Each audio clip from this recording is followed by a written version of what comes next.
이사야 11장까지 읽었습니다. 오늘도 새벽을 깨우신 여러분들과 온라인으로 동참한 우리 섬김의 가족들에게 하나님의 크신 은혜와 평강이 함께 하시기를 원합니다. 이사야의 중요한 사상 가운데 하나가 남은 자의 사상이라고 그랬습니다. 메시아의 사상, 남은 자의 사상은 이사야에서 아주 중요한 주를 이루고 있습니다. 오늘도 우리가 읽은 말씀 중에 그 두 사상이 많이 나와 있습니다. 9장 가겠습니다. 9장. 전에 고통받던 자들에게는 흑암이 없으리로다. 옛적에는 여호와께 스불론 왕과 납달리 땅이 멸시를 당하게 하셨더니 후에는 해변 길과 요단 저쪽 이방의 갈릴리를 영화롭게 하셨느니라. 흑암 행하던 백성이 큰 빛을 보고 사망의 그늘진 땅에 거주하던 자에게 빛이 비치도다. 3절 같이 읽겠습니다. 주께서 이 나라를 창성하게 하심 그 즐거움을 더하게 하셨으므로 추수하는 즐거움과 탈취물을 낳을 때의 즐거움과 그들이 주 앞에서 즐거워하오니 아멘. 주님께서 창성하게 하시고 주님께서 부흥되게 하시고 주님께서 잘되게 하셔야지 다른 방법이 없습니다. 생사화복의 주인이 하나님이시기 때문에 주님만이 우리에게 강하게 부요하게 형통하게 하실 분입니다. 힘들고 어려운 날들이 계속될지라도 그것은 과정이고 그 시간이 지나면 반드시 형통한 날 하나님이 우리에게 은혜를 베푸셔서 하나님의 영광을 드러내시는 그때가 온다는 것입니다. 지금은 그래서 어려워도 잘 참고 견디는 때다. 북이스라엘의 멸망을 보면서 남쪽 유다가 깨우치지 못하고 깨닫지 못한다고 하는 것은 어리석은 것입니다. 북이스라엘은 왜 멸망했지요? 하나님을 버리고 우상을 섬겼기 때문에 멸망하는 거예요.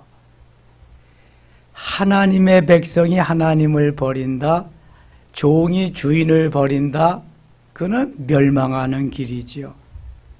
그럼에도 깨닫지 못하고 남쪽 유다의 백성들도 그 길을 가고 있습니다. 그래서 그런 길이 형통한 길이 아니고 승리의 길이 아니다.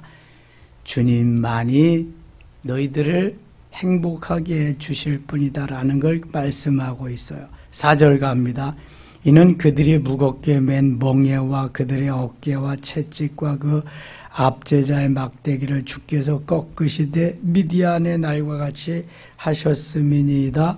어찌하여 싸우는 군인들의 신과 피 묻은 갑옷이 불에 섭같이 살라지리니. 6절 같이 읽겠습니다.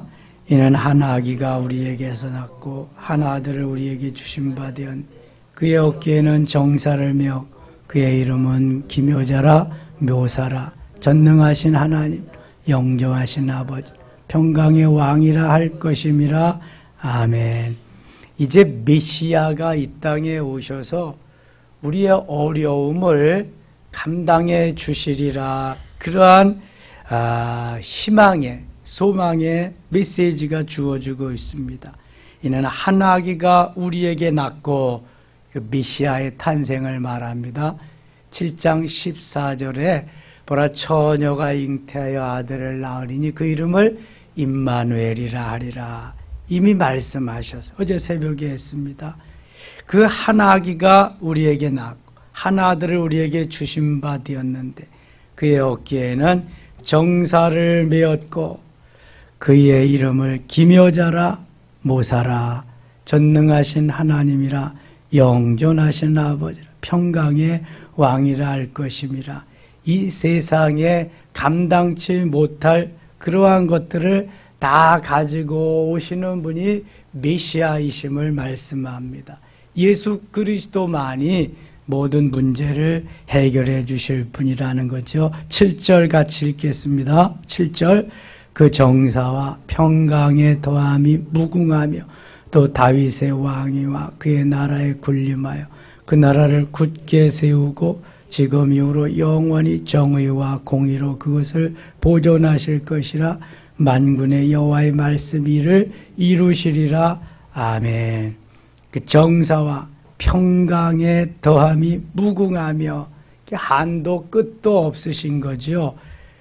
메시아가 우리에게 주실 은혜는 또 다윗의 왕자와 그의 나라에 군림하여 그 나라를 굳게 세우고, 이것은 하나님께서 사랑하는 이스라엘뿐만 아니라 하나님의 백성 모두를 하나님께서 도우시며 굳게 세워주실 것임을 말씀합니다. 지금 이후로 영원히 정의와 공의로 그것을 보존하실 것이라. 정의와 공의, 공평과 공법, 이것은 메시아 예수 그리스도로부터 나오는 것인데요. 이런 사회가 구현되지 아니하면 백성이 어렵습니다.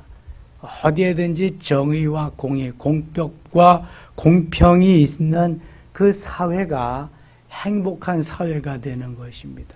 그래서 지도자가 이러한 마인드를 가지고 기도하면서 나라를 다스려야 되는 것입니다. 그렇지 않으면 자기 생각이 앞서고 늘 밑에 사람들에게 휘둘려서 제대로 정의로운 공의로운 사회를 만들기가 어렵습니다. 근데 메시아가 와서 이것을 다 하시리라. 그때 만군의 여호와의 열심히 이를 이루시리라. 하나님이 이루시리라. 주께서 하시리라. 그런 말씀이죠. 18절 가겠습니다. 18절 대저 악행은 불타오르는 것 같으니 곧 찔레와 가시를 삼키며 빽빽한 수풀을 살라 연기가 위로 올라가게 함과 같은 것이라. 만군의 여호와의 진노로 말미암아 이 땅이 불타리니 백성은 불의 섭과 같을 것이라. 사람이 자기의 형제를 아끼지 아니하면 오른쪽으로 움킬지라도 줄이고 왼쪽으로 먹을지라도 배부르지 못하며 각각 자기 팔에 고기를 먹을 것이며. 이게 지금 하나님의 말씀을 순종하지 아니하고 자기의 소견에 오른 대로 내 기분과 감정대로 내 마음대로 살 때에 하나님이 이렇게 징계하시리라 하는 말씀입니다. 하나님의 징계가 임하리라는 그러한 말씀을 하시는 거예요. 21절 오른쪽으로 움킬지라도 줄이고 왼손으로 먹을지라도 배부르지 못하며 각각 자기 팔의 고기를 먹을 것이며. 오른쪽으로 움킬지라도 줄인다. 움켜서 뭘 먹으려고 해도 배부르지가 않다. 또 먹을지라도 배부르지 못한다. 움켜쥐어도 만족함도 없고 먹어도 배부름도 없고 각각 자기 팔의 고기를 먹을 것이라. 그래서 자기 살을 뜯어먹는 그러한 아주 비참한 시대가, 그러한 때가 오리라는 것입니다. 21절 같이 읽겠습니다. 21절 므낫세는 에브라임은 므낫세를 먹을 것이요 또 그들이 합하여 유다를 치리라. 그럴지라도 여호와의 진노가 돌아서지 아니하 그의 손이 여전히 퍼져 있으리라. 아멘. 자, 므낫세와 에브라임은 어떤 관계예요? 어떤 지간이에요? 형제지간이잖아요. 에브라임과 므낫세. 이 에브라임과 므낫세가 누구의 아들이죠? 요셉의 아들. 형제지간에 가장 12형제도 아니다. 12지파 가운데 사실 요셉의 아들은 지파로 들어갈 수 없는 그러한 것이지만 하나님이 요셉을 너무 사랑하셔서 요셉 대신 두 지파를 그의 아들들이 들어가게 하셨어요.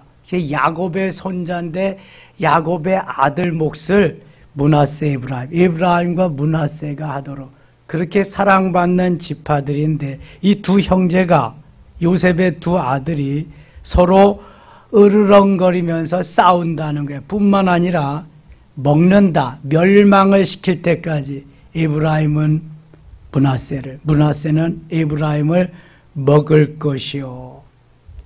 서로 돕고 이제 우애하면서 도우면서 그러한 시절이 다 지났다는 거예요. 자기밖에 모르는 시절이 온다는 거예요. 또 그들이 합하여 유다를 치리라. 두 지파가 이제 또 합해가지고 유다의 자기 백성 모두를 다 치리라. 이게 얼마나 비참한 건지 몰라요. 지금 우리나라도 좀 비참하죠. 남북이 같은 민족이 나누어져 있으니까. 세계 유일의 분단 국가가 대한민국입니다. 같은 민족이 또 나누어져 있는 데가 우리나라밖에 없습니다. 좀 안타까운 거죠. 속히 복음으로 통일을 이루어서 하나가 되어야 할 줄 믿습니다. 그래서 계속 우리는 이 일을 위해서 기도해야 돼요. 뭐 어떤 것으로 할 수가 없잖아요. 복음으로 하나님이 하실 수밖에 없지요. 동서독의 그러한 어려움이 베를린 장벽이 무너졌듯이 유일한 분단국가 대한민국도 무너져요. 우리가 남북만 합해지기만 하면은요, 우리 남쪽의 기술과 북쪽의 그러한 자원을 통해서 엄청난 시너지 효과를 이룰 텐데 많이 안타깝지요. 복음으로 머지않아 통일의 그늘이 올 줄 믿습니다. 이렇게 형제간에 싸우고 서로 뭐 치고받고 하면은 남는 게 없어요. 서로 멸망하는 거죠. 하나님께서 오죽하시면 이렇게 하실까? 오죽하시면 하나님의 때가 이제 이루어져요. 10장 가겠습니다. 10장 5절입니다. 아수르 사람은 화 있을진저 그는 내 진노의 막대기요 그 손에 몽둥이는 내 분노라. 아수르는 북이스라엘을 멸망시킨 나라입니다. 이 아수르가 곧 화가 있겠다. 아수르가 바벨론에게 멸망하고 맙니다. 그 강한 나라가 하나님이 멸망시키는 거죠. 바벨론을 통해서 남쪽 유다를 훈련하고 연단시킵니다. 무려 70년 동안이나 저들이 가서 포로 생활을 합니다. 북이스라엘의 잘못된 것을 보고 좀 깨달았으면 너무 좋을 텐데 반면교사로 삼고 그렇지 못해서 남쪽 유다도 멸망하게 되는 거죠. 근데 먼저 아수르가 하나님이 손을 보십니다. 아수르를. 아수르 사람 화 있을진저 그는 내 진노의 막대기요. 하나님의 진노의 막대기로 삼으셔서 북이스라엘을 멸망시킨 거예요. 그 손에 몽둥이는 내 분노라. 몽둥이가 하나님의 분노로 인해서 저들을 쳐버린 거죠. 6절 내가 그를 보내어 경건하지 아니한 나라를 치게 하며 경건하지 아니한 나라는 친다. 하나님의 말씀대로 따라 살지 않는 나라는 경건하지 않은 나라예요. 하나님을 섬기지 아니하는 백성은 경건하지 않은 백성이에요. 내가 그에게 명령하여 나를 노하게 한 백성을 쳐서 탈취하며 노략하게 하며 또 그들을 길거리에 진흙같이 짓밟게 하려 하거니와 다 짓밟아 버리겠다. 7절 같이 읽어요.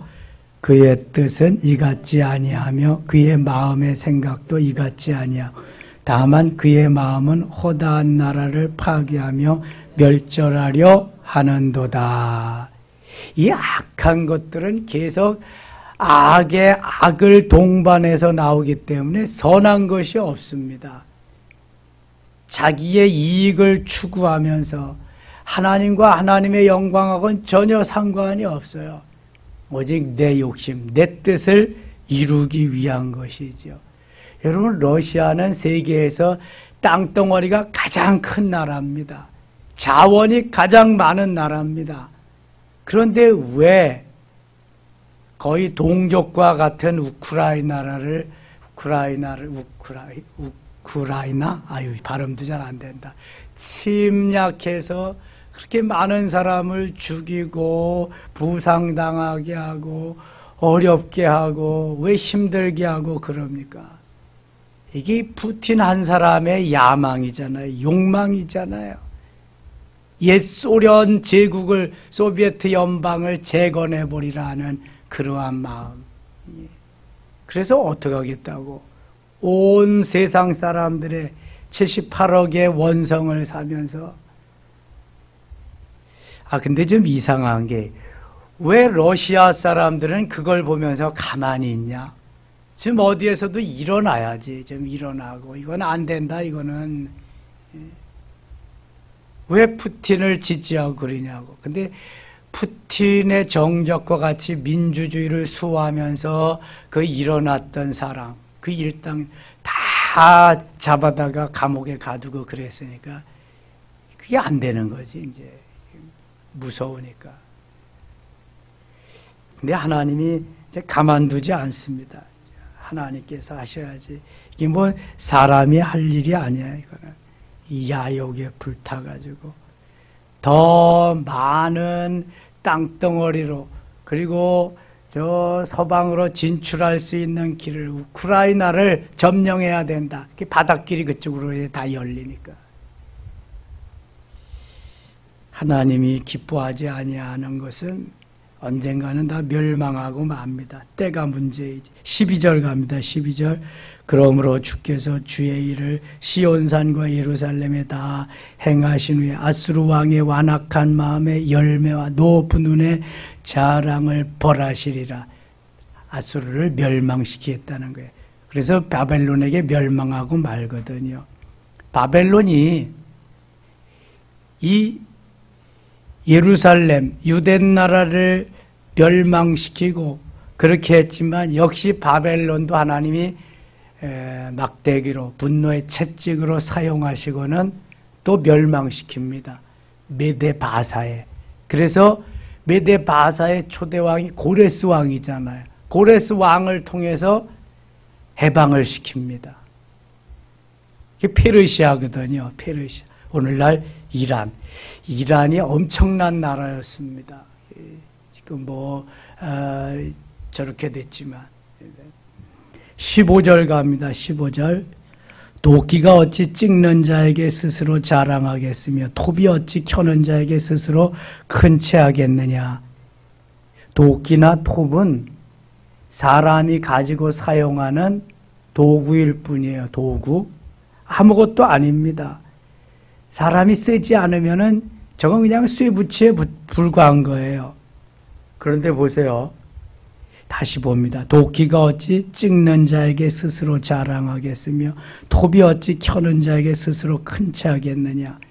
이는 막대기가 자기를 드는 자를 움직이려 하며 몽둥이가 나무 아닌 사람을 들려 함과 같음이로다. 이런 바보스러운 일이 있어요.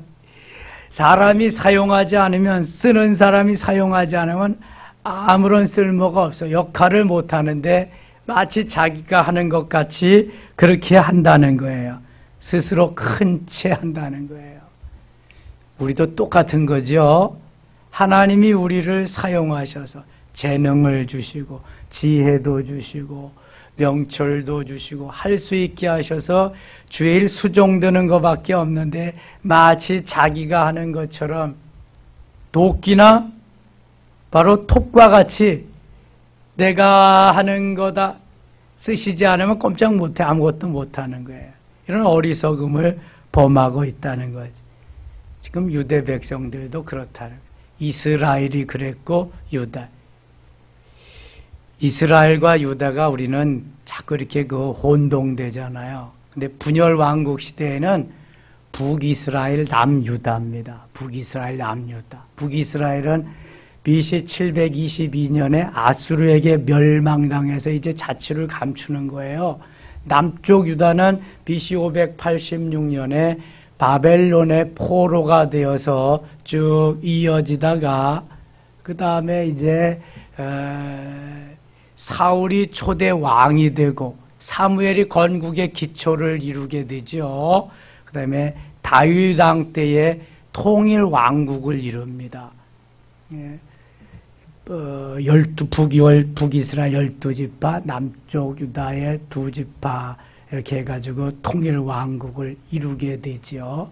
그 다음에 아주 위로 올라가서 그렇고요. 솔로몬의 아들 르호보암 시대에 이것이 완전히 죄악으로 인해서 이제 나누어져서 북이스라엘과 남쪽 유대, 그리고 국가의 형태를 만든 것은 사울 왕 시대고 다윗 왕 시대에 통일되는 그러한 지파를 다 만들어서 하나의 나라를 만들었는데, 르호보암 시대에 다시 완전히 나누어져서 북이스라엘 12지파, 남쪽 유다 2지파가 나라를 이루다가, 남유다를 이루다가, 북이스라엘은 아수르에게 멸망하고 남쪽 유다는 바벨론에게 멸망하고 다 이렇게 또 나라가 되는 것입니다. 하나님이 다시금 귀환시켜서 이렇게 수룹바벨 성전을 중심으로 해서 이스라엘 나라가 이어오게 되는 거죠. 그 과정을 지금 이사야가 쭉 설명해 가며 말씀하고 있는 것입니다. 16절 가겠습니다. 16절. 그러므로 주 만군의 여호와께서 살진 자를 파리하게 하시며 그의 영화 아래에 불이 뿜는 것 같이 맹렬하게 타게 하실 것이라. 이스라엘의 빛은 불이 되고 그의 거룩하신 이는 불꽃이 되실 것이니라. 하루 사이에 그의 가시와 찔레가 소멸되며 하나님이 함께 하시면 하루 사이에도 다 없이 할 수 있다. 그의 숯과 기름질 밭의 영광이 전부 소멸되리니 병자가 점점 쇠약하여 감 같을 것이라. 그의 숲에 남은 나무의 수가 희소하여 아이라도 능히 계수할 수 있으리라. 20절 같이 읽을게요. 그날에 이스라엘의 남은 자와 야곱 족속의 가난한 다시는 자기를 친 자를 의지하지 아니하 이스라엘의 거룩하시니 여호와를 진실하게 의지하리니. 자, 여기 남은 자의 사상이 나옵니다. 그날에 이스라엘의 남은 자와 야곱 족속의 피난한 자들, 남은 자. 21절. 남은 자 곧 야곱의 남은 자가 능하신 하나님께로 돌아올 것이라. 다 배반하고 다 하나님을 떠나도 남은 자가 있다는 거예요. 남은 자. 하나님이 그 남은 자를 통해서 일하신다는 거예요. 22절. 이스라엘이여 네 백성이 바다의 모래 같을지라도 남은 자만 돌아오리니 넘치는 공의와 파멸이 작정되었습니다. 20절부터 22절까지 세 절 사이에 남은 자라는 말이 4번이나 나오고 있습니다. 그게 어떤 시절에 어느 시대에도 남은 자가 있다는 거예요.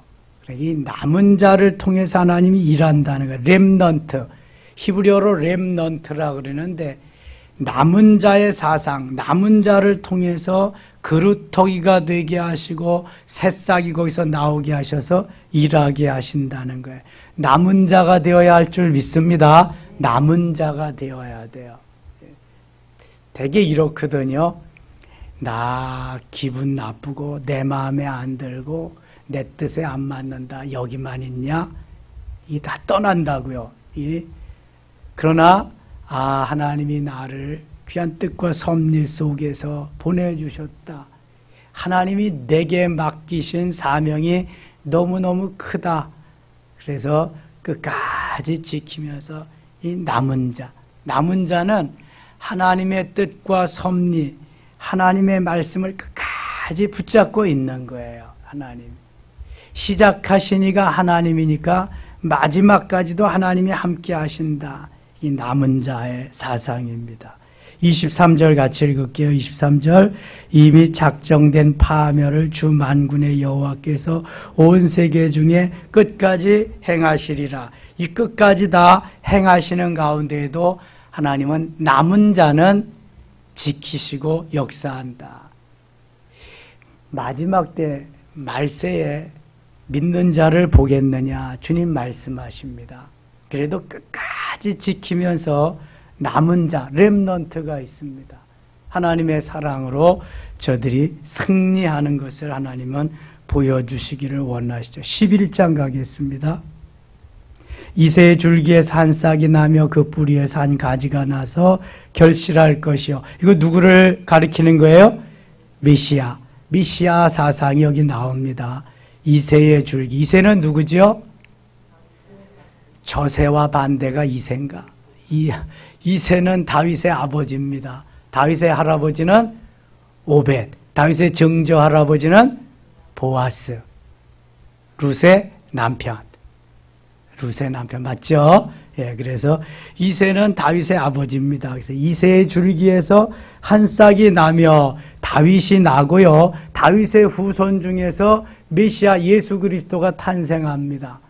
그래서 마태복음 1장 1절은 아브라함과 다윗의 자손 예수 그리스도의 계보라 이렇게 아브라함이 나오고 그 다음에 다윗이 등장합니다. 이게 다윗이 엄청난 사람이죠. 이새의 줄기에서 한 싹이 나며 그 뿌리에서 한 가지가 나서 결실할 것이요 그의 위에 여호와의 영. 여호와의 영은 무엇을 가리킬까요? 성령. Holy Spirit, 성령. 여호와의 영, 성령. 주의 영, 다 같은 말입니다. 그 지혜와 총명의 영이요. 모략과 재능의 영이요 지식과 여호와를 경외하는 영이 강림하시리니 이 성령 강림을 의미하는 것. 그가 여호와를 경외함으로 즐거움을 삼을 것이며 그의 눈에 보이는 대로 심판하지 아니함 그의 귀에 들리는 대로 판단하지 아니함 공의로 가난한 자를 심판하며 정직으로 세상의 겸손한 자를 판단할 것이며 그의 입에 막대기로 세상을 치며 그의 입술의 기운으로 악인을 죽일 것이며 5절 같이 읽어요. 공의로 그의 허리띠를 삼으며 성실로 그의 몸에 띠를 삼으리라. 아멘. 예수 그리스도는 메시아는 공의의 하나님, 정의의 하나님.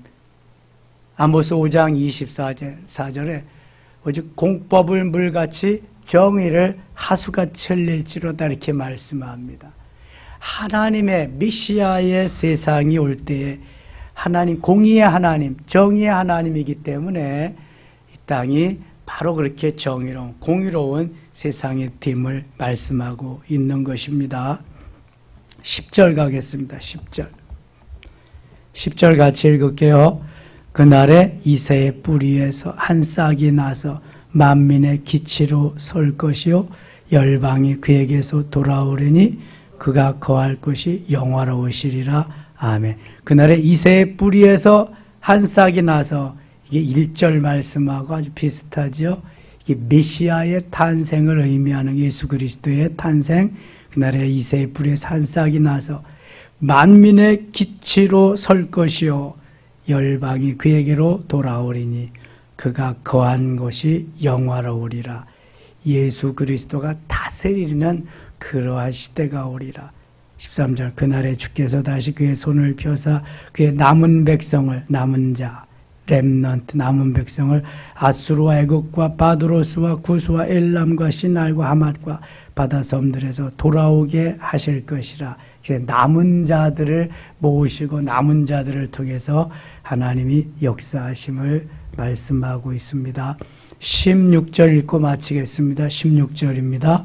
그의 남아있는 백성 곧 아수르에서 남은 자들을 위하여 큰 길이 있게 하시되 이스라엘이 애굽 땅에서 나오던 날과 같게 하시리라. 아멘. 아수르에서 멸망당한 이들 또 바벨론에 남아있는 자들이 많이 있거든요. 굴복하지 아니한. 바벨론에서 굴복하지 않고 남아있는 저 사자굴에 들어갔던 누구예요? 다니엘. 그의 세 친구 하나냐, 미사엘, 아사랴. 또 저 메데 바사에 남아있던 에스더. 그의 사촌 오라버니 누구? 모르드게. 그래서 지금도요, 이스라엘 유대 백성들은 곳곳에 남아있는 남은 자가 많습니다. 디아스포라라 그래요. 본국으로 돌아오지 못하고 해외에 남아있는 사람들. 그 사람들이 현재 이스라엘 땅에 팔레스타인 그 지역에 이스라엘에 남아있는 사람보다 훨씬 더 많습니다. 현재 본토에 남아있는 사람들은 한 600만 정도밖에 안 돼요. 우리 서울시 인구보다도 적지요. 경기도 인구의 절반밖에 안 됩니다. 근데 디아스포라는, 발음이 잘 안 된다. 디아스포라는 한 1,500만 정도. 배도 넘은 사람들이 각국에 다 흩어져 있어요. 세계의 경제권을 쥐고 있는 사람들이 주로 유대인들입니다. 유대인. 지금도 미국의 그 재무부 장관이 유대인이에요. 또 미국의 그 외교부 장관, 국무장관이 유대인입니다. 유명한 그 사람들 아주 어떤 사람들이 그 페이스북의 창시자 페이스북 저크버그 그 사람도 유대인이고요. 뭡니까 그거 유명한 커피 스타벅스도 유대인이고요. 그저 마이크로소프트 이름 뭐예요?